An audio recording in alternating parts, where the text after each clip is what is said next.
I want to make a whole video just about this, but DHS put out a statement a couple weeks ago that there was this woman who had been like stalking ICE agents and rammed them with her car, and then they had to shoot her in self-defense. And then body cam footage came out that showed that what actually happened was they rammed her with their car. An officer got out, said, "Do something," and then shot her 5 times, and they were in such a hurry to detain her at the hospital that they ended up having to bring her back because she was bleeding so much. By the way, while we're here, let's talk about the CBS journalist who was just driving by Broadview to see if anything was going on, and an officer shot a pepper ball into the open window of her truck. And how could we forget ICE arresting Debbie Brockman from WGN in a really kind of violent and demeaning way, and then DHS said that she was arrested for assaulting a federal officer, and that was just entirely made up. Like, there are multiple videos confirming that that didn't happen. Surprise, surprise, ICE lies constantly. And all of this doesn't even get into how they shot a minister in the face with a pepper ball, how they've been draining police resources by making fake 911 calls and tear gassing cops.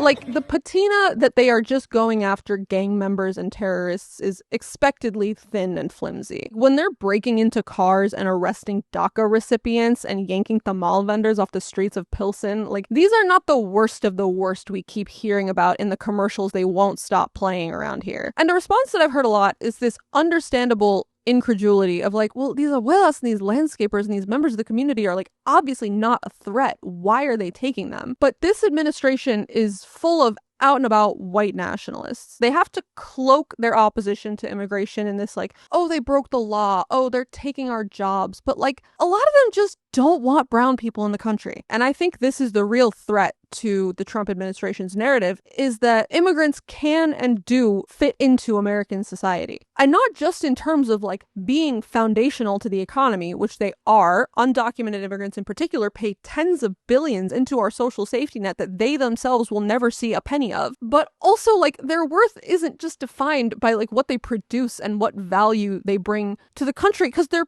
people. Call me a quixotic, hippie, woo-woo, globalist zoomer, but my default state for people is that we should maybe not indiscriminately torture someone for being born in one country and then wanting to come here, even if they have committed the civil violation of not having the proper documentation to do so. Oh, and by the way, just to reiterate, our legal system agrees with me. Everyone in the country, regardless of citizenship, is protected by the Constitution. They have First and Fourth and Fifth and Sixth and Eighth and 14th Amendment rights. The first step to seeking asylum is to be physically present in the country. The majority of detainees have no criminal convictions, and being undocumented is itself not a crime, it's a civil violation. So if you are pro law and order and you're pro peace in the streets, you should not be pro ICE.